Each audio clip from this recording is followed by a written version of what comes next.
তাকে crimes against হিউম্যানিটির অপরাধে বিচারে আনা। আগস্ট হত্যাকাণ্ড মানবতা বিরোধী অপরাধ মন্তব্য সাবেক প্রধান বিচারপতি এস.কে সিনহার। শেখ হাসিনাকে বাংলাদেশে সোপর্দ করতে ভারতের প্রতি আহ্বান। আদালত চাইলে শেখ হাসিনাকে ফেরত আনার চেষ্টা করা হবে জানালেন পররাষ্ট্র উপদেষ্টা। ভারতের সাথে হওয়া সমঝোতা পুনর্বিবেচনা করবে সরকার। 2 মেয়াদের বেশি কেউ প্রধানমন্ত্রী থাকতে পারবে না বললেন তারেক রহমান। এস আলম কাণ্ডে চট্টগ্রাম দক্ষিণ জেলা বিএনপির আহ্বায়ক কমিটি বিলুপ্ত। তারা ঘোষণা দেবে যে আমরা জরুরি সব কাজগুলো আমরা করব। স্বাস্থ্য উপদেষ্টার আশ্বাসে চিকিৎসকদের কর্মবিরতি স্থগিত, জরুরি সেবা চালু। সারা দেশে দিনভর ভোগান্তি, কক্সবাজারে এক শিশুর মৃত্যু। পরীক্ষার জন্য আসছি, এখন আসছে দেখি সব বদ্ধ। আমার বাবারে নিয়ে আসছে, আমার বাবা নিঃশ্বাস ছাড়তে পারতেছে না। কোনোভাবে আমার বাবার কতগুলো হাসপাতালে দিয়েছি। রেমিটেন্স প্রবাহের সুদিন। আগস্টে এলো $222 কোটি। 1 মাসের ব্যবধানে রেমিটেন্স বেড়েছে 16%, আরও বাড়ার আশায় কেন্দ্রীয় ব্যাংক। বন্যার স্থায়িত্ব এখন গলার কাঁটা বানভাসী মানুষের। বাড়ছে ঘর ধসে পড়ার শঙ্কা। বিশুদ্ধ পানি আর খাবার সংকটে দিশেহারা দুর্গত এলাকার মানুষ। এবং লিটনের সেঞ্চুরিতে রাওয়ালপিন্ডি টেস্টে স্বস্তিতে বাংলাদেশ। দ্বিতীয় ইনিংসের শুরুতে 2 উইকেট হারিয়ে বিপাকে স্বাগতিকরা। 21 রানে পিছিয়ে টাইগাররা।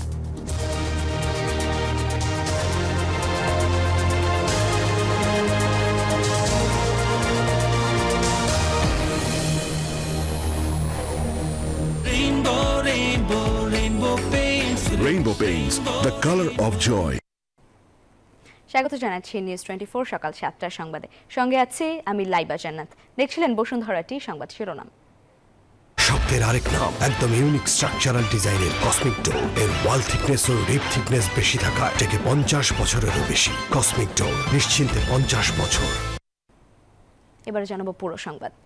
আগস্ট হত্যাকাণ্ডকে মানবতা বিরোধী অপরাধ আখ্যায়িত করে আন্তর্জাতিক অপরাধ ট্রাইব্যুনালে শেখ হাসিনার বিচার করার পরামর্শ দিয়েছেন সাবেক প্রধান বিচারপতি এস.কে সিনহা।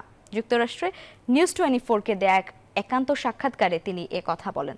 শেখ হাসিনা যেন অন্য কোথাও পালাতে না পারে সেই ব্যবস্থা নিতে ভারতের প্রধানমন্ত্রীকেও চিঠি দিয়েছেন তিনি। একই সাথে তাকে বাংলাদেশে সোপর্দ করারও আহ্বান জানিয়েছেন তিনি। বিস্তারিত হাবিবুল ইসলাম হাবিবের রিপোর্টে। জুলাই থেকে 5 আগস্ট স্বৈরাচার শেখ হাসিনার পতনের আন্দোলনে সারা দেশে 1000-এরও বেশি মানুষ প্রাণ হারিয়েছেন। পঙ্গু হয়েছেন কয়েক হাজার সাধারণ মানুষ। নারকীয় এই হত্যাযজ্ঞকে মানবতা বিরোধী অপরাধ আখ্যায়িত করে শেখ হাসিনা সহ দোষীদের আন্তর্জাতিক অপরাধ ট্রাইব্যুনালে বিচারের আহ্বান জানিয়েছেন সাবেক প্রধান বিচারপতি সুরেন্দ্র কুমার সিনহা।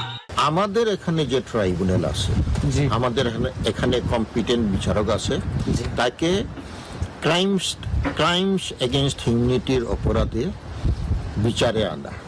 এবং আমি এই ব্যাপারে ভারতের প্রধানমন্ত্রী নরেন্দ্র মোদীকে আমি রিকোয়েস্ট করেছি তাকে যাতে বিদেশে যেতে না দেওয়া হয় এবং তাকে বাংলাদেশের কাছে সুপর্দ করা হয়। হাসিনা বিচার বিভাগকে পঙ্গু করে দিয়েছেন মন্তব্য করে সাবেক প্রধান বিচারপতি বলেন, বিচার বিভাগকে প্রভাবমুক্ত করে পরিপূর্ণভাবে স্বাধীন করতে পারলেই হয়রানি কমবে সাধারণ মানুষের। করাপশনটাকে একটা সিস্টেমেটিক করে দিয়েছে এবং বিচার বিভাগকে সে পঙ্গু করে দিয়েছে। দুঃখজনক হলো সত্য, আমাদের কোনো জুডিশিয়াল একাডেমি বাংলাদেশে নেই। শেখ হাসিনা দুর্নীতিকে নিয়মে পরিণত করেছেন মন্তব্য করে দেশের অর্থ পাচার রোধে দুর্নীতি দমন কমিশন আইনেও কিছু সংশোধনী আনার পরামর্শ তার। এই আইনে কিন্তু সরাসরি মামলা দায়ের করার কোনো বিধান নেই, কোনো নেই।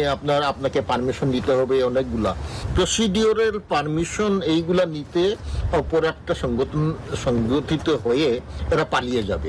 আমাদের অর্থ ঋণ আদালত আইন এইটা একেবারেই যোগ্যোপযোগী না। এটাকে অ্যামেন্ডমেন্ট করে যাতে এই টাকা রিকভারির ক্ষেত্রে দীর্ঘসূত্রিতা এটা বন্ধ করতে হবে।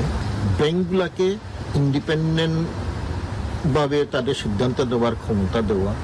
তৃতীয়ত, তোষামোদকারী প্রফেসর ইউনূসকে আমি রিকোয়েস্ট করব এই তোষামোদকারীদেরকে যাতে উনি দূরে রাখেন।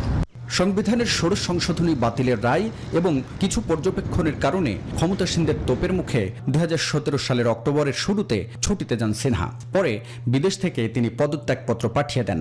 এরপর ঋণ জালিয়াতি এবং অর্থ পাচারের মামলায় সাবেক প্রধান বিচারপতি SK সিনহাকে 11 বছরের কারাদণ্ড দেন আদালত, যা মিথ্যা সাজানো বলেও উল্লেখ করেন তিনি। হাবিবুল ইসলাম হাবিব, নিউজ 24, ঢাকা। এই যে আমার ব্যাংক আরএফএল গ্যাস স্টোভ এর সায়েন্টিফিক নজল আর ব্রাশ বার্নার তাপকে সমানভাবে ছড়িয়ে খরচ বাঁচায় 25%। আরএফএল গ্যাস স্টোভ নিরাপদ ও গ্যাস সাশ্রয়ী। 304 ফুড গ্রেড স্টেইনলেস স্টিলে তৈরি, যা নিশ্চিত করে জংবিহীন সিঙ্কের আজীবন নিশ্চয়তা। আরএফএল কিচেন সিঙ্ক, স্বাস্থ্যকর কিচেনের চিরস্থায়ী সমাধান। দেশের আদালত থেকে নির্দেশনা পেলে শেখ হাসিনাকে ভারত থেকে ফেরত আনার চেষ্টা করা হবে বলে জানিয়েছেন পররাষ্ট্র উপদেষ্টা মোহাম্মদ তৌহিদ হোসেন। দুপুরে পররাষ্ট্র মন্ত্রণালয়ে তিনি সাংবাদিকদের বলেন, শেখ হাসিনা কোন স্ট্যাটাসে ভারতে আছেন তা ভারতই বলতে পারবে। জানান, গত সরকারের সময় ভারতের সাথে হওয়া সমঝোতাগুলো দেশের স্বার্থ রক্ষা করে হয়েছে কিনা তা পুনর্বিবেচনা করবে সরকার। এ মাসের শেষ সপ্তাহে যুক্তরাষ্ট্রের নিউ ইয়র্কে বসবে জাতিসংঘ সাধারণ পরিষদের বৈঠক, আর তাতে যোগ দেবেন অন্তর্বর্তী সরকারের প্রধান উপদেষ্টা ডক্টর ইউনূস। এ তথ্য নিশ্চিত করেছেন পররাষ্ট্র বিষয়ক উপদেষ্টা তৌহিদ হোসেন। মূল বৈঠকের বাইরে আর কোন কোন নেতার সাথে দ্বিপাক্ষিক বৈঠক হতে পারে তা নিয়ে কাজ চলছে বলেও জানান তিনি। ভারতের সাথে গত সরকারের করা সমঝোতা স্মারক, বিশেষ করে রেল করিডোর ইস্যুতে দেশের স্বার্থ ক্ষুণ্ণ হওয়ার অভিযোগ তখন থেকেই। এ নিয়ে পররাষ্ট্র উপদেষ্টা বলছেন, বিষয়গুলো পুনর্বিবেচনা করবে বর্তমান সরকার। এমওইউ কিন্তু চূড়ান্ত চুক্তি না, কাজে এটা তো আমাদের স্বার্থ ঠিকমতো রক্ষিত হয়েছে কিনা সেটা আমরা দেখতেই পারি, এবং সেই অনুযায়ী স্বার্থ রক্ষা করে যেগুলি চুক্তি করা হয়েছে সেটা আমরা করব। সাবেক প্রধানমন্ত্রী শেখ হাসিনা ভারতে কোন স্ট্যাটাসে আছেন এ নিয়েও প্রশ্ন ছিল উপদেষ্টার কাছে। এটা আপনারা ভারতের দিকে জিজ্ঞেস করেন যে কি স্ট্যাটাস তাদের, কিভাবে রেখেছে। যদি আইন আদালত আমাদেরকে বলে যে তাকে ফেরত আনার জন্য ব্যবস্থা করবো, আমরা সেটা ব্যবস্থা করার চেষ্টা করবো। মানে দিতেই হবে এমন কোনো, ভারত দেবে কিনা সেটা তাদের ব্যাপার। মিয়ানমারের চলমান অস্থিরতায় রোহিঙ্গা অনুপ্রবেশ নিয়ে বাংলাদেশ আরো সতর্ক অবস্থানে থাকবে বলেও জানান পররাষ্ট্র বিষয়ক উপদেষ্টা তৌহিদ হোসেন। নাহিদ হোসেন, নিউজ 24, ঢাকা। বিজলি কেবলস যে কোনো স্থাপনার বৈদ্যুতিক সংযোগকে রাখে নিরাপদ। এর স্কিন কোটেড ইনসুলেশন সম্পূর্ণ ফায়ার রিটার্ডেন্ট, তাই বিজলি কেবলস নিজেই নিজেকে নেভায়। বিজলি কেবলস, নিরাপদ আজীবন। এক ব্যক্তি 2 মেয়াদের বেশি প্রধানমন্ত্রী থাকতে পারবে না বলে মন্তব্য করেছেন বিএনপির ভারপ্রাপ্ত চেয়ারম্যান তারেক রহমান। রোববার তৃণমূল পর্যায়ে ধারাবাহিক মতবিনিময় সভার অংশ হিসেবে কুমিল্লা ও ফরিদপুরের নেতাকর্মীদের উদ্দেশ্যে দেয়া বক্তব্যে একথা বলেন তিনি।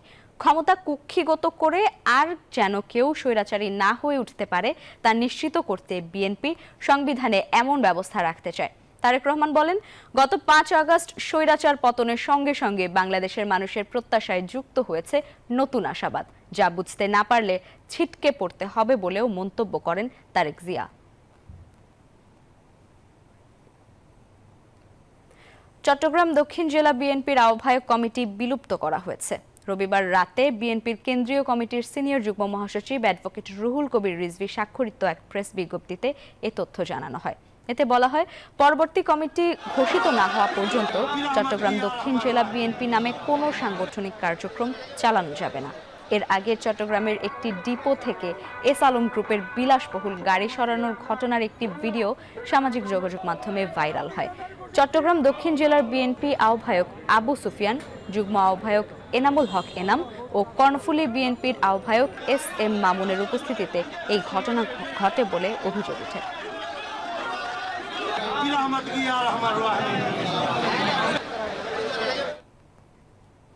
আগামী দিনে সঠিক রাজনীতি দিয়ে বাংলাদেশকে নেতৃত্ব দেবে বিএনপি, এমন মন্তব্য করে দলের মহাসচিব মির্জা ফখরুল ইসলাম আলমগীর বলেন, যে কোনো চ্যালেঞ্জ মোকাবেলা করে দেশকে এগিয়ে নেবেন তারা। বিএনপির অন্য নেতারা বলেন, স্বৈরাচার হাসিনা বিরোধী আন্দোলনে বিএনপির কৃতিত্ব নষ্ট করার ষড়যন্ত্র হচ্ছে।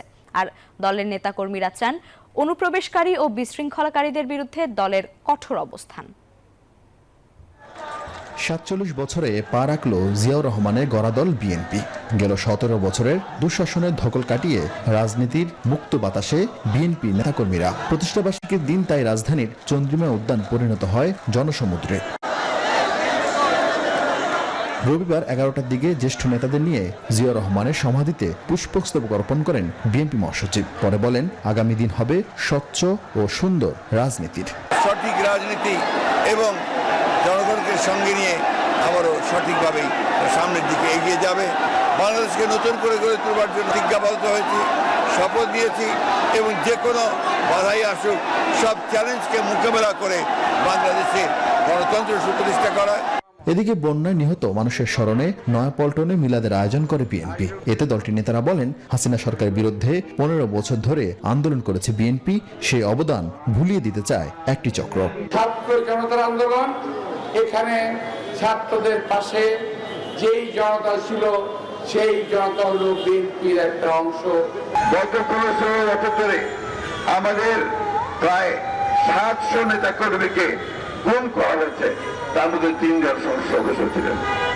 2000-এর বেশি অধিক মানুষকে গুলি করে হত্যা করা হয়েছে। প্রতিষ্ঠাবার্ষিকী উপলক্ষে 6 দিনের বর্ণাঢ্য কর্মসূচি ঘোষণা করা হলেও বন্যার কারণে তা বাতিল করে দলটি। সেই অর্থ দেওয়া হয়েছে বানভাসীদের হাতে। আরিফিন শাকিল, নিউজ 24, ঢাকা।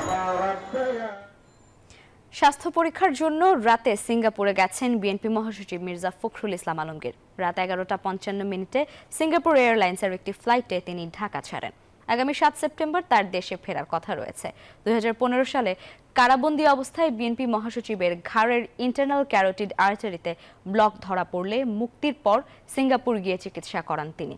এরপর থেকে প্রতি বছরই ফলো আপ চিকিৎসার জন্য তাকে সিঙ্গাপুর যেতে হয়। সর্বশেষ গত 4 মার্চ স্বাস্থ্য পরীক্ষার জন্য সিঙ্গাপুর গিয়েছিলেন তিনি।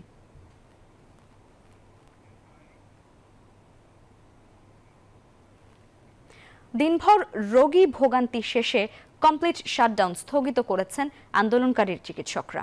চিকিৎসকদের নিরাপত্তায় সব ধরনের ব্যবস্থা নেওয়া হবে, স্বাস্থ্য উপদেষ্টার এই আশ্বাসের প্রেক্ষিতে এই কর্মসূচি স্থগিত করা হয়। এদিকে ঢাকা মেডিকেলে চিকিৎসকদের নিরাপত্তায় 2 প্লাটুন বিজিবি মোতায়েন করা হয়েছে। আর মারধরের ঘটনায় মামলা হয়েছে শাহবাগ থানায়। কেউ মুমূর্ষু রোগী নিয়ে শুয়ে আছে হাসপাতালের মেঝেতে, কেউ ভাঙা পা নিয়ে অপেক্ষায় অপারেশনের। রোগী দেখানোর জন্য টিকিট কাউন্টারে ঘুরেও কোনো কুলকিনারা পাচ্ছেন না স্বজনরা। ছোট শিশু নিয়েও বিপদে অনেক অভিভাবক।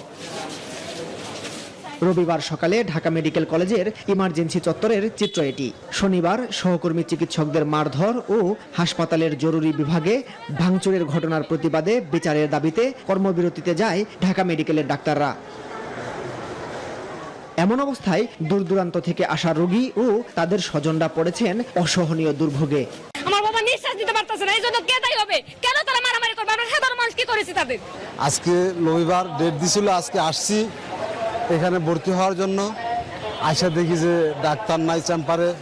পরীক্ষা দিছে 10টার মধ্যে সব দিয়ে ওকে করছি। এখন আমার অপারেশন নিব না নিব, আজকে ডেট দিল হইলে আজকে আমরা ডাক্তার পাইতেছি না।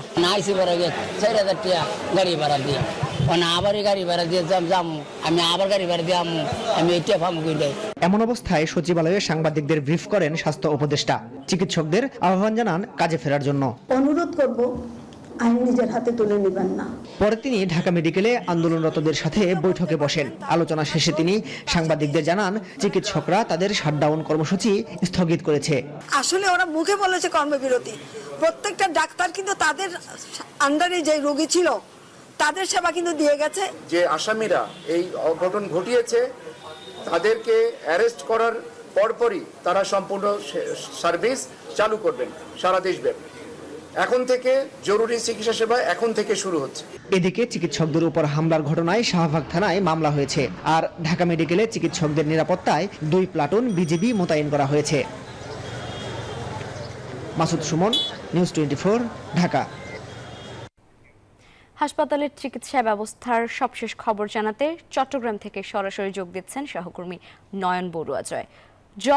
জানতে পেরেছি চিকিৎসকরা কর্মবিরতি প্রত্যাহার করেছেন, এখন হাসপাতালের সবশেষ কি অবস্থা দেখছেন?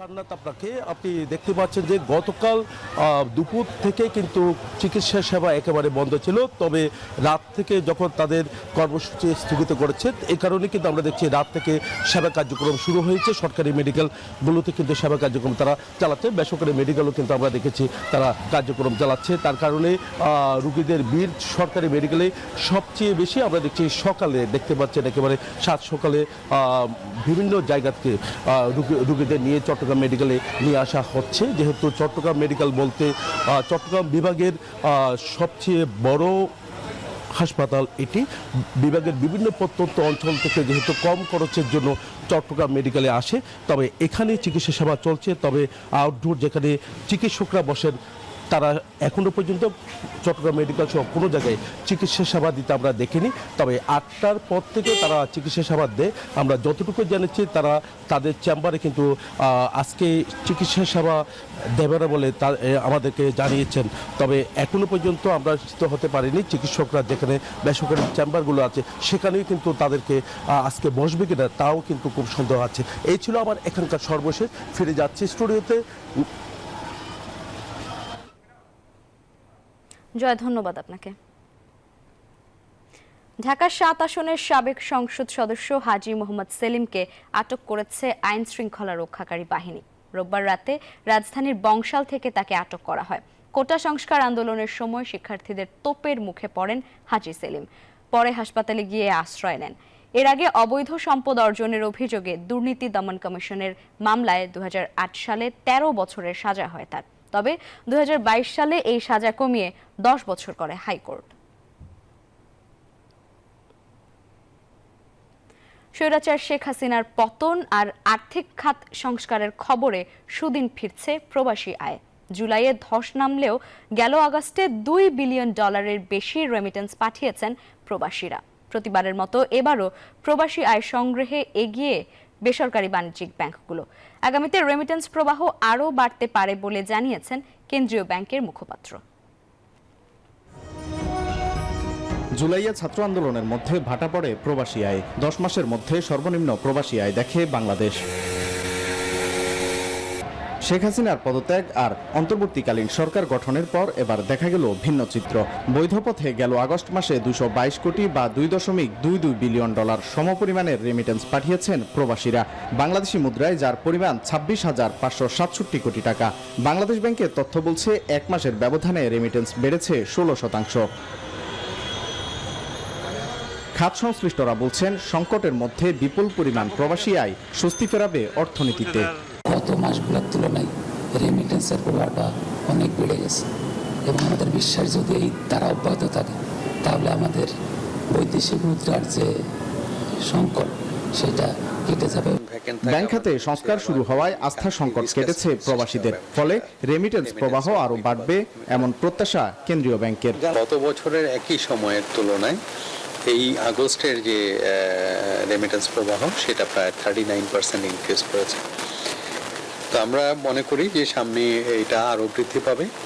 এদিকে রোববার নতুন গভর্নরের সাথে সৌজন্য সাক্ষাৎ করেছেন আন্তর্জাতিক মুদ্রা তহবিল IMF এর প্রতিনিধি দল। ওয়ালিদ সাকিব, নিউজ 24, ঢাকা। বন্যার স্থায়িত্ব এখন গলার কাঁটা বানভাসী মানুষের। দিন গড়াচ্ছে আর বাড়ছে ঘর ধসে পড়ার শঙ্কা। বিশুদ্ধ পানি আর খাবার সংকটের সাথে নতুন যুদ্ধ আবাসন রক্ষা, এসব অনিশ্চয়তা নিয়েই এক একটি দিন পার করছেন বন্যা দুর্গত এলাকার বাসিন্দারা। বিস্তারিত জানাচ্ছেন শফিকুজ্জামান রুবেল, ক্যামেরায় ছিলেন সেলিম খান।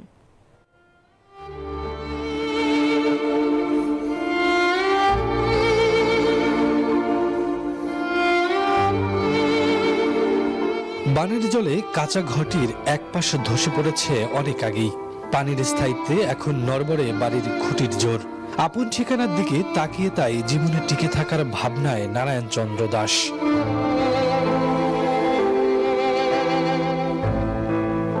আমি কিভাবে থাকবো, কিভাবে গড়ব, আমি কিছু বুঝি না। সরকার যদি আমার কিছু করে দিলে আমি হয়তো সাজেশন করে দিলে, করে দিলে আমি হয়তো থাকার মতো একটা ব্যবস্থা আমার হবে। আমি না ছাড়া আমার কোনো উপায় নেই।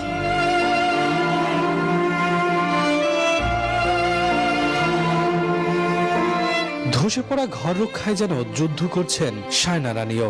কপালে চিন্তার ভাঁজ, 13 সদস্যের পরিবার নিয়ে আবার না হয় রাস্তায় বসতে হয়। সম্বল বলতে এখন শুধু ঘরটুকুই। এই বাচ্চা লই, ছেলে মেয়ে লই, শ্বশুর শাশুড়ি লই, কোথায় থাকবো, কোথায় কি, ঘর দুয়ার সব কিছু ভেঙে গেছে। ফেনীর অধিকাংশ উপজেলায় বন্যার উন্নতি হলেও এখনো প্লাবিত দাগনভূঞার গ্রামগুলো। 15 দিন পানিবন্দী লালপুরের জনপদে এখন ভয়াবহ বিশুদ্ধ পানির সংকট। ময়লা পানির বিষাক্ততায় সৃষ্টি হচ্ছে রোগবালাই। এখানকার মানুষের এখন পানি অভাব, রোগবালাই। হাঁটতেছে যে বিসি বাচ্চা উঠতেছে, আবার সামনে কি হচ্ছে সেটা তো বলতে পারি না। পানি কমার সাথে সাথে যদি ঘর পড়ে যায় তাইলে আমাদের থাকার একটু অসুবিধা হবে আর কি। বন্যার পানি কমছে ধীর গতিতে, যে কারণে এই অঞ্চলের বানভাসী মানুষের দুর্ভোগ বেড়েছে কয়েক গুণ।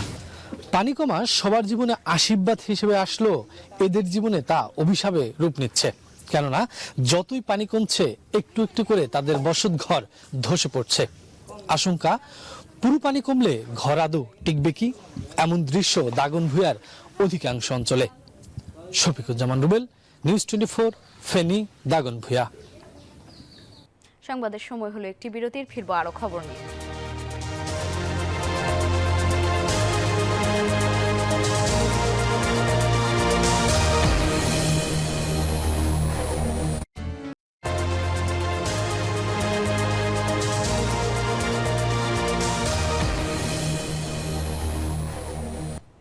স্বাগত আরেকবার নিউজ 24 সকাল 7টার সংবাদে। এস আলমের 7টি ব্যাংক সহ 9 ব্যাংকের সাথে চট্টগ্রাম বন্দরের লেনদেনে নিষেধাজ্ঞা জারি করায় চরম বেকায়দায় পড়েছে বন্দর ব্যবহারকারী সহ শিপিং এজেন্ট ও C&F সংশ্লিষ্টরা। নিষেধাজ্ঞায় এসব ব্যাংকের পে অর্ডার, চেক ও ব্যাংকের গ্যারান্টি না নেওয়ার ঘোষণা দিয়েছেন বন্দর কর্তৃপক্ষ। এমন ঘোষণায় এসব ব্যাংকে জমা অর্থ তুলে ফেরার হিড়িক পড়েছে। তবে ব্যাংক কর্তৃপক্ষ বলছে বাংলাদেশ ব্যাংকের নিয়ম অনুসারে জমাকৃত অর্থ পেমেন্ট করছেন তারা। রতন দাসের ছবিতে নয়ন বড়ুয়া জয়ের রিপোর্টে বিস্তারিত। চট্টগ্রাম বন্দর দিয়ে 92% পণ্য আমদানি রপ্তানি হওয়ায় প্রতিদিন কোটি কোটি টাকা লেনদেন হয় বন্দরের ব্যাংক অ্যাকাউন্ট দিয়ে। এর বেশিরভাগ হয় ব্যাংকের পে অর্ডার ও চেকের মাধ্যমে, যার বেশিরভাগই সম্পন্ন হতো বিতর্কিত ব্যবসায়ী গ্রুপ এস আলমের মালিকানাধীন ব্যাংকগুলো থেকে। তবে এবার সমালোচিত এই ব্যবসায়ী গ্রুপের 7টি ব্যাংক সহ 9টি ব্যাংকের সাথে বন্দর সংশ্লিষ্ট কোনো লেনদেন না করার ঘোষণা দিয়েছে বন্দর কর্তৃপক্ষ। এই বিশৃঙ্খল পরিস্থিতিতে অনেক ব্যাংক সেই পে অর্ডারগুলো এনকেশ করতে পারছে না বা এগুলো বাউন্স করছে। সুতরাং এই জন্যই আমরা আমাদের সকল বিভাগীয় প্রধানকে আমরা বলেছি তাদের বিভিন্ন কার্যক্রমে তারা যেন এই পার্টিকুলার 9টা ব্যাংকের ব্যাংক পে অর্ডার, চেক কিংবা ব্যাংক গ্যারান্টি যেন আপাতত গ্রহণ থেকে বিরত থাকে। বন্দর সচিব বলেন, এস আলমের 4 ব্যাংকে চট্টগ্রাম বন্দরে জমাকৃত অর্থ ফেরত চেয়ে চিঠিও দিয়েছে বন্দর কর্তৃপক্ষ। নানা জটিলতা সহ যথাসময়ে জমাকৃত অর্থ ফেরত দিতে না পারায় এমন উদ্যোগ তাদের। টাকাগুলা দ্রুত এনকেশ করার জন্য আমরা তাদেরকে চিঠি দিয়েছি এবং সেই চিঠির প্রেক্ষিতে তারাও ব্যবস্থা নিচ্ছে। আমাদেরকে সেই ব্রিদিং স্পেসটা না দিয়ে হঠাৎ করে কোনো কিছু বন্ধ করে ফেললে, সেটা ব্যাংকের হিসাবই হোক অথবা অন্য কোনো আইনি হোক, সেটা আসলে সকল পক্ষের জন্য ক্ষতিকর হয়। আমাদের অনেক যারা এজেন্ট আছে এবং আমাদের যারা শিপিং এর যারা কর্ণধার আছে তারা কিন্তু এই 9টি ব্যাংকের অনেকগুলো ব্যাংকে তারা ব্যবহার করে থাকেন। হঠাৎ করে এই সার্কুলারটা পাওয়াতে যদি আমাদের থেকে তারা টাকাগুলো এই ব্যাংকিং এর মাধ্যমে না নিয়ে থাকে, তাহলে কিন্তু হঠাৎ করেই আমাদের শিপিং লাইনের অনেকেই কিন্তু বিভিন্ন সমস্যার সম্মুখীন হবে। ভবিষ্যতে জটিলতা এড়াতে চট্টগ্রাম বন্দর কর্তৃপক্ষের সংশ্লিষ্ট বিভাগগুলোকে নোটিশ দেওয়া হয়েছে বলে জানিয়েছেন কর্তৃপক্ষ। তবে বন্দরের এমন নিষেধাজ্ঞায় এসব ব্যাংক থেকে জমাকৃত অর্থ তুলে নেওয়ার হিড়িক পড়েছে। নয়ন বড়ুয়া জয়, নিউজ 24, চট্টগ্রাম।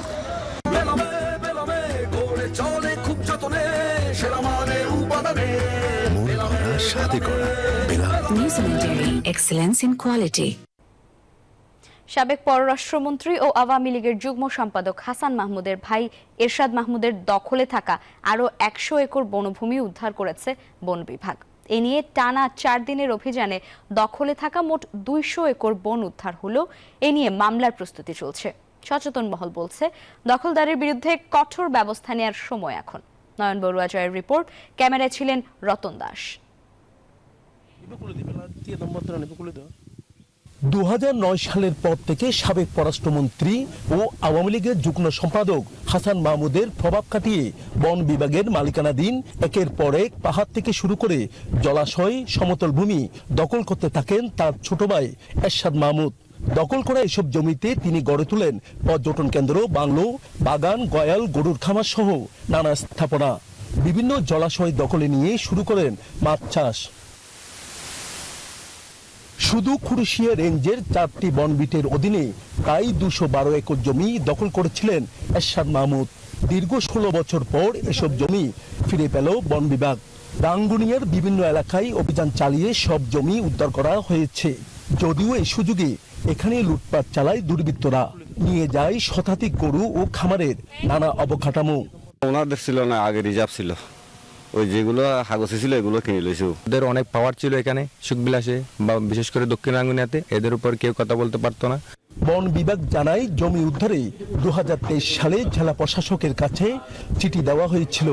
হাসান মাহমুদের রাজনৈতিক প্রভাবের কারণে মামলা করা যায়নি। সাবেক পররাষ্ট্রমন্ত্রীর ভাই এরশাদ মাহমুদ তারই দখলে ছিল, সেই এলাকায় থাকতো সেই এগুলো বাগান, রেস্ট হাউস, রেস্টুরেন্ট, গোয়াল ফার্ম, পুকুর, মহিষের চারণভূমি, আমাদের জায়গা দখল করে তার এগেনস্টে মামলা হবে। দখলদারদের দ্রুত আইনের আওতায় আনার দাবি জানিয়েছে সচেতন মহল।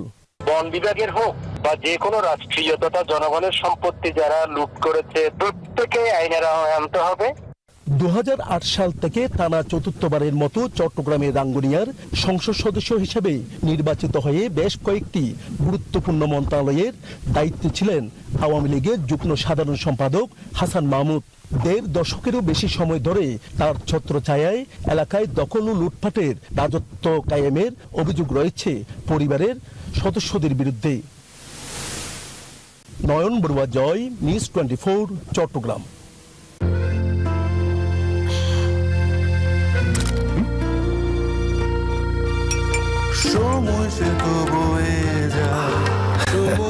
এভাবে সময় পাল্টে যায়, কিন্তু ডিপ্লোমা সে একই সাথে একই মানে যুগ যুগ ধরে রয়ে যায়। নিউজিল্যান্ডের এক্সেলেন্স ইন কোয়ালিটি। বন্যার সঠিক কারণ জানতে নোয়াখালী এবং ফেনীতে গণশুনানি শুরু করা হবে বলে জানিয়েছেন পরিবেশ ও পানি উপদেষ্টা সৈয়দা রিজওয়ানা হাসান। সকালে সচিবালয়ে এই কথা জানান তিনি। প্রশাসনিক পর্যায়ে কথা বলেই চূড়ান্ত করা না হয়, এই প্রকল্পগুলোর যারা উপকারভোগী তাদের সাথে সেই জনগোষ্ঠীর সাথেও যেন কথা বলা হয়, এবং এখন যেহেতু তরুণ প্রজন্ম আগ্রহ দেখাচ্ছে তাদের সাথেও যেন একটু কথা বলি, এটা যেন বটম আপ হয়, যেন টপ ডাউন না হয়, যে আমরা একটা প্রকল্প আমাদের মাথায় আছে ওটাই বলে দিলাম, তা যেন না হয়, একটা কনসালটেশন। কর্ন, মিল্ক, কোকোনাট আর বাটারের দুর্দান্ত কম্বিনেশনে ইয়াম্মি ক্রাঞ্চি টেস্টের পপার। বেশি ফান নিয়ে এখন 25 গ্রামের বিগ ফান প্যাকে। বন্যা পরবর্তী সময়ে বন্যা দুর্গত এলাকাগুলোতে ভর্তুকি মূল্যে চাল ও আটা বিক্রি করা হবে বলে জানিয়েছেন খাদ্য সচিব ইসমাইল হোসেন। দুপুরে সচিবালয় খাদ্য পরিস্থিতি নিয়ে ব্রিফিংকালে এ কথা জানান তিনি। যে সকল বন্যা দুর্গত উপজেলাগুলো আছে সেখানে আমরা 3 মাস ব্যাপী স্পেশাল ওএমএস চালাবো, যাতে নাকি ভর্তুকি মূল্যে তারা চালটা এবং আটাটা পেতে পারে। এটি আমরা 230টি কেন্দ্র চিহ্নিত করেছি। প্রতিটি কেন্দ্রে 1 মেট্রিক টন চাল ও 1 মেট্রিক টন আটা দেওয়া হবে, এবং সেপ্টেম্বর, অক্টোবর, নভেম্বর এই 3 মাস আমরা চালাবো, এরকম আমাদের পরিকল্পনা। জামায়াতের নিবন্ধন ফিরে পাওয়ার আপিল পুনরুজ্জীবিত করার আবেদন আগামী 21 অক্টোবর আপিল বিভাগের পূর্ণাঙ্গ বেঞ্চে শুনানি দিন ধার্য করেছেন আদালত। বক্তব্য তুলে ধরেছেন মাননীয় চেম্বার জজ বক্তব্য শোনার পর আগামী 21 অক্টোবর রেস্টোরেশনের উপরে শুনানি করবেন। রেস্টোরেশন যদি এলাও হয়, এরপরে জামাত ইসলামীর নিবন্ধন মামলার পূর্ণাঙ্গ শুনানি পরবর্তীতে অনুষ্ঠিত হবে। ছাত্র জনতাকে নির্বিচারে হত্যার দায়ে আওয়ামী লীগকে নিষিদ্ধ ও নিবন্ধন বাতিল চেয়ে দায়ের করা রিট খারিজ করে দিয়েছেন হাইকোর্ট। রোববার বিচারপতি AKM আসাদুজ্জামান ও বিচারপতি মোহাম্মদ মাহবুবুল ইসলামের হাইকোর্ট বেঞ্চ রিটটি উত্থাপিত হয়নি মর্মে খারিজ করে আদেশ দিয়েছেন। গত মঙ্গলবার আদালতে রাষ্ট্রপক্ষের শুনানির সময় অ্যাটর্নি জেনারেল মোহাম্মদ আসাদুজ্জামান রিটটি খারিজের আদেশ দিয়েছিলেন।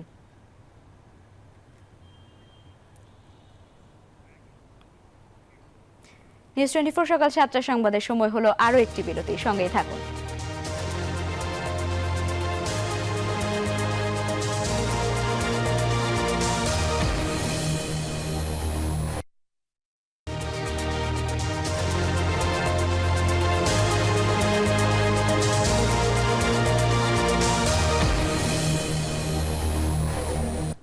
স্বাগত আরেকবার নিউজ 24 সকাল 7টার সংবাদে। বৈষম্য বিরোধী ছাত্র আন্দোলনে শিক্ষার্থীদের কাঁধে কাঁধ মিলিয়ে শুধু রাজপথেই নামেননি, সহযোগিতার হাতও বাড়িয়ে দেন বিভিন্ন শ্রেণী পেশার মানুষ।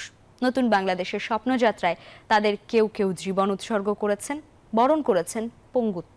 আবার অনেকে হাসপাতালের বিছানায় দিন গুনছেন কবে মুক্ত বাতাসে প্রাণ ভরে নিঃশ্বাস নেবেন, ফিরবেন স্বাভাবিক জীবনে।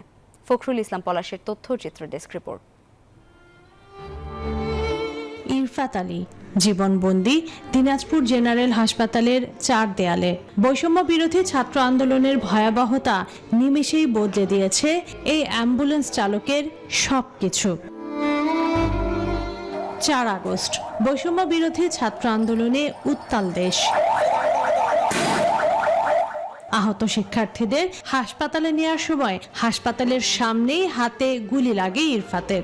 শরীরে অসহ্য যন্ত্রণা আছে, তবে সব উবে গেছে নতুন বাংলাদেশের গল্পে। পরিবারের একমাত্র উপার্জনক্ষম ব্যক্তি, তাই দ্রুত সুস্থ হয়ে ফিরতে চান কাজে। এক পুলিশ সিভিল সার্জনের গেট দিয়ে ঢুকে আমাদের ইমার্জেন্সির ভিতরে ঢুকে হঠাৎ করে গুলি করে, আর এই হঠাৎ গুলিটা আমাকেই লাগে। হাসপাতাল থেকে যাওয়ার পরে যে 5 থেকে 6 মাস আমাকে বসে থাকতে হবে, 5-6 মাস আমার উপার্জনের লগ্ন নেই। শুধু ইরফাত আলী নয়, একই ওয়ার্ডে চিকিৎসা নিচ্ছেন মুসলিম উদ্দিন ও মেহেদি হাসান। তাদের গল্পটাও একই। দুঃসহ সেই দিনের কথা মনে হলে এখনো চোখে জল জমে, তবে এই অশ্রু আনন্দের। সবাইকে বলে বাইরে হয়েছিলাম যে আমি আন্দোলনে যাচ্ছি, এখন আমার জীবন মরে তাহলে শহীদ হবো আর বাঁচলে ইয়া হবো। এইভাবে আমি আন্দোলনটা মৃত্যুর ঝুঁকি নিয়ে পার হয়েছি। এইভাবে যদি ছাত্ররা আমাদের পাশে থাকে তাহলে হয়তো আমরা সুস্থ হয়ে বাড়িতে যেতে পারবো। এখন আমার পিঠে অনেকগুলো গুলি আছে। এক লড়াইয়ে স্বৈরাচারের শাসন থেকে মুক্তি মিলেছে, এখন চিকিৎসার ব্যয় বহনের যুদ্ধ চলছে রীতিমতো। তাতে হিমশিম খাচ্ছেন স্বজনরা। আমরা ফ্যামিলিতে 5 জন, আর কেউ নাই উপার্জনকারী। আমি চাই সরকারের কাছে আমার ছেলে যেন সুস্থ হয়, যেন কোনো একটা আমার ছেলেকে করে দিই। জীবনের ঝুঁকি নিয়ে যারা ছাত্রছাত্রীদের পাশে থেকেছেন, সহযোগিতা করেছেন, নিয়মিতই তাদের খোঁজ খবর রাখা হচ্ছে বলে জানালেন এক সমন্বয়ক। যারা মেডিকেল এবং সদর হাসপাতাল কর্তৃপক্ষ কিন্তু এই দায় এড়াতে পারে না। পরবর্তীতে যখন আমরা দেশ স্বাধীন হয়েছে, পরবর্তীতে তাৎক্ষণিকভাবে আমরা খোঁজ খবর নিয়েছি। বৈষম্য বিরোধী ছাত্র আন্দোলনে দিনাজপুরে প্রাণ হারিয়েছেন একজন, আহত হয়েছেন শতাধিক। Desk report, news 24।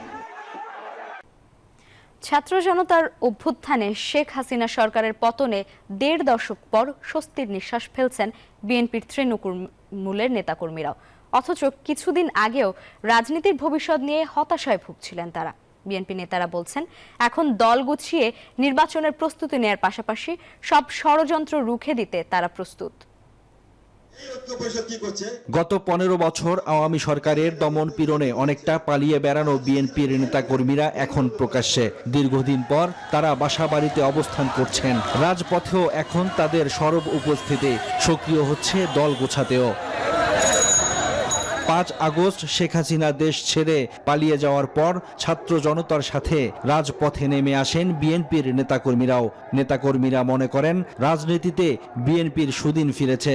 সবাই হিন্দু মুসলমান ভাই ভাই একে অপরের সাথে আলিঙ্গন করে চলাফেরা করব। কোনো থাকবে না সংঘাত, কোনো থাকবে না হানাহানি। আগামী দিনে এর সুন্দর বাংলাদেশ গড়ে তুলতে চাই, যে বাংলাদেশে আমরা সুষ্ঠু পরিবেশে, গণতান্ত্রিক পরিবেশে আমরা ভোট দিয়ে একটি সুন্দর বাংলাদেশ করতে পারবো। একটি রক্তবিহীন পতাকা প্রতিষ্ঠা করা, গণতন্ত্রকে সুসংহত করা এই বাংলাদেশের মাটিতে। ত্যাগী নেতার কর্মীদের আমরা ইনশাআল্লাহ আগামী দিনে ওয়ার্ড কমিটি, ইউনিট কমিটি, থানা কমিটিতে এবং মহানগর কমিটিতে আমরা স্থান দিব, এটাই আমাদের হচ্ছে প্রত্যাশা। যে কোনো মুহূর্তে একটা ষড়যন্ত্র কাজ করছে সেটা অ্যাক্টিভ হতে পারে। নির্বাচনের মধ্য দিয়ে আমাদেরকে আগামী দিনে রাষ্ট্রীয় ক্ষমতায় যেতে হবে। দল গুছিয়ে নির্বাচনের প্রস্তুতি নেয়ার পাশাপাশি সব ষড়যন্ত্র রুখে দেয়া হবে বলেও জানিয়েছেন বিএনপি নেতারা। সকল পর্যায় থেকে সম্মেলন করে করে আমরা জেলা বিএনপি সম্মেলন করেছি। এই দেশের বিএনপি শুধু নেতা কর্মীরা নাই, এই দেশের আপামর জনসাধারণ তাদের স্বাধীনতার জন্য এই আন্দোলন শরীর হয়েছিল। এখনো যদি 3 মাস পরে নির্বাচন দেয়, বিএনপি নির্বাচন করতে পারবে। এই বিজয়কে সংহত করে যাতে মানুষের সেই আকাঙ্ক্ষার বাস্তবায়ন হয়, সেটাই এই মুহূর্তে আমাদের লক্ষ্য। বিএনপির ভারপ্রাপ্ত চেয়ারম্যান তারেক রহমান সব প্রশ্নের ঊর্ধ্বে থেকে নেতাকর্মীদের ঐক্যবদ্ধ থাকার যে নির্দেশ দিয়েছেন তা ধারণ করে দলকে এগিয়ে নিতে কাজ করছেন বলে জানান এই নেতারা। Desk report, news 24। ডিজেলের মূল্য হ্রাসের কারণে ভাড়া কমানোর বিষয়ে আলোচনা হয়েছে বলে জানিয়েছেন বিআরটিএ চেয়ারম্যান গৌতম চন্দ্র পাল। রোববার দুপুরে বনানীতে বিআরটিএ ভবনে বাস ভাড়ার সাথে সংশ্লিষ্টদের সাথে বৈঠক শেষে তিনি বলেন, প্রতি কিলোমিটারের জন্য ডিজেল চালিত বাস 1 পয়সা ভাড়া কমানোর সিদ্ধান্ত হয়েছে, মন্ত্রণালয়ে পাঠানো হবে। তারা অনুমোদন দিলে গ্যাজেট প্রকাশ হলে কার্যকর হবে, তখন তা বাস মালিক ও শ্রমিকদের কাছে পাঠানো হবে। জনসাধারণের কথা বিবেচনা করে দূরপাল্লার বাস ও ঢাকা সিটিতে চলাচলকারী বাসের এই ভাড়া কার্যকর করার বিষয়ে সিদ্ধান্ত নেওয়া হয়েছে।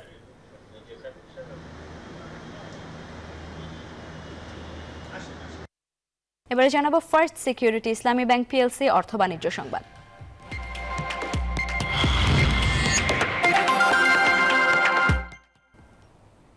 পোশাক কারখানাগুলোতে শ্রমিক নয়, বাইরের কেউ বিশৃঙ্খলা করার চেষ্টা করছে বলে অভিযোগ করেছেন বিজিএমই এর নতুন দায়িত্বপ্রাপ্ত সভাপতি মোহাম্মদ রফিকুল ইসলাম। আইনশৃঙ্খলা বাহিনীর সহায়তায় কারখানা চালু রাখার পাশাপাশি নিরাপত্তা নিশ্চিতের দাবি জানিয়েছেন তিনি। রোববার রাতে রাজধানীর একটি হোটেলে বিজিএমই এর এক জরুরি মত বিনিময় সভার আয়োজন করা হয়। সেখানে বিজিএমই এর সভাপতি বলেন, রোববার থেকে আইনশৃঙ্খলা বাহিনীর সহায়তায় কারখানা খোলা রাখা হবে। শ্রমিকরা কাজে যাচ্ছে, কিন্তু বহিরাগতরা কারখানায় বিশৃঙ্খলা সৃষ্টি করছে। গেঞ্জি লুঙ্গি পরে বাহিরের লোকজন অসন্তোষ সৃষ্টির পায়তারা করছে বলেও জানান তিনি। বলেন, আশুলিয়া সহ সারা দেশের সব ফ্যাক্টরি খোলা থাকবে। কোথাও কোনো কিন্তু বেতন সংক্রান্ত যে বেতন দেয় নাই, কিন্তু বেতন বাকি আছে, অন্য কোনো ইস্যুতে কিন্তু এই আনরেস্টটা হয় নাই। এটা টোটালি নতুন নতুন ইস্যু, যেগুলি আমাদের কোনো রিলেটেড নিয়মিত অংশ না, আইনের মধ্যে পড়ে না। আইন বহির্ভূত ইস্যুগুলি তারা সামনে নিয়ে এসে তারা এই ফ্যাক্টরিগুলি আনরেস্ট করার চেষ্টা করছে। দেশের বাজারে কমলো স্বর্ণের দাম। ভরিতে 1621 টাকা কমিয়ে 22 ক্যারেটের 1 ভরি স্বর্ণের দাম 1,26,321 টাকা নির্ধারণ করেছে বাংলাদেশ জুয়েলার্স অ্যাসোসিয়েশন বাজুস। রোববার সন্ধ্যায় এক বিজ্ঞপ্তিতে এ তথ্য জানিয়েছে বাজুস। সোমবার থেকে নতুন এই দাম কার্যকর হবে। বিজ্ঞপ্তিতে বলা হয়, স্থানীয় বাজারে তেজাবি স্বর্ণের মূল্য কমেছে, ফলে সার্বিক পরিস্থিতি বিবেচনায় স্বর্ণের নতুন দাম নির্ধারণ করা হয়েছে। নতুন দাম অনুযায়ী প্রতি ভরি 22 ক্যারেটের স্বর্ণের দাম পড়বে 1,26,321 টাকা। এছাড়া প্রতি ক্যারেটের প্রতি ভরি 1,20,582 টাকা, 18 ক্যারেটের প্রতি ভরি 1,03,355 টাকা এবং সনাতন পদ্ধতির প্রতি ভরি স্বর্ণের দাম 85,450 টাকা নির্ধারণ করা হয়েছে। এবারে আন্তর্জাতিক সংবাদ।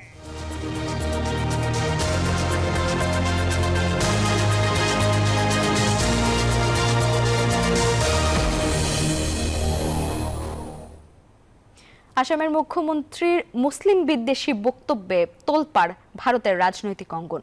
সাম্প্রদায়িক উস্কানিমূলক বক্তব্য প্রদানের অভিযোগে রাজ্যটির মুখ্যমন্ত্রী হেমন্ত বিশ্ব শর্মার বিরুদ্ধে মামলা করেছে 18টি রাজনৈতিক দল। কয়েকদিন আগে আসামের নাগাঁওয়ে 14 বছর বয়সী এক কিশোরী ধর্ষণের শিকার হয়। সম্প্রতি আসামের বিধানসভার অধিবেশনে দেওয়া বক্তব্যে ধর্ষণের ওই ঘটনার জন্য রাজ্যের মুসলিম সম্প্রদায়কে দায়ী করেন রাজ্যের মুখ্যমন্ত্রী হেমন্ত। এমনকি মিয়া মুসলমানরা রাজ্য দখল করে নিচ্ছে বলেও তিনি অভিযোগ করেন।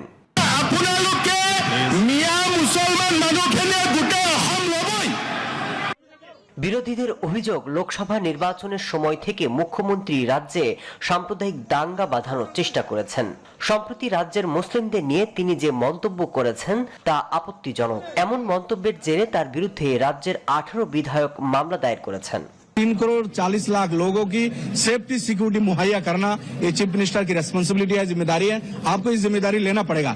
ভারতের আসামের 40% মুসলিম, সেই সাথে রাজনীতিতে তার রয়েছে শক্ত অবস্থান। 1951 সালে এই হার ছিল মাত্র 12%। এমন অবস্থায় গেল নির্বাচনের আগ থেকে মুসলিম নিয়ে নানা মন্তব্য করে বিতর্কিত হন রাজ্যের মুখ্যমন্ত্রী হেমন্ত। এমন অবস্থায় নতুন করে মন্তব্য করায় উত্তপ্ত রাজনৈতিক অঙ্গন। মাসুদ রানা, নিউজ 24। রাশিয়ার একাধিক জ্বালানি ও বিদ্যুৎ স্থাপনায় রাতভর ড্রোন হামলা চালিয়েছে ইউক্রেন। এতে 2টি জ্বালানি স্থাপনায় আগুন লেগে এখনও চলমান রয়েছে। রুশ প্রতিরক্ষা মন্ত্রণালয়ের পক্ষ থেকে বলা হয়, শনিবার মস্কো সহ 15টি অঞ্চলে 158টির বেশি ড্রোন হামলা চালিয়েছে কিয়েভ। রোববার রাশিয়ার দক্ষিণ বেলগোরোদেও ইউক্রেনীয় বাহিনীর গোলাবর্ষণে হতাহতের ঘটনা ঘটেছে। এদিকে খার্কিভ অঞ্চলে রুশ বিমান হামলায় অন্তত 41 জন বেসামরিক আহত হয়েছেন। চলমান অস্থিরতার মধ্যেই ইউক্রেন যুদ্ধে পশ্চিমাদের ভূমিকার কারণে পারমাণবিক অস্ত্র ব্যবহারের ক্ষেত্রে যে নীতি রয়েছে তা পরিবর্তন করার সিদ্ধান্ত নিচ্ছে রাশিয়া।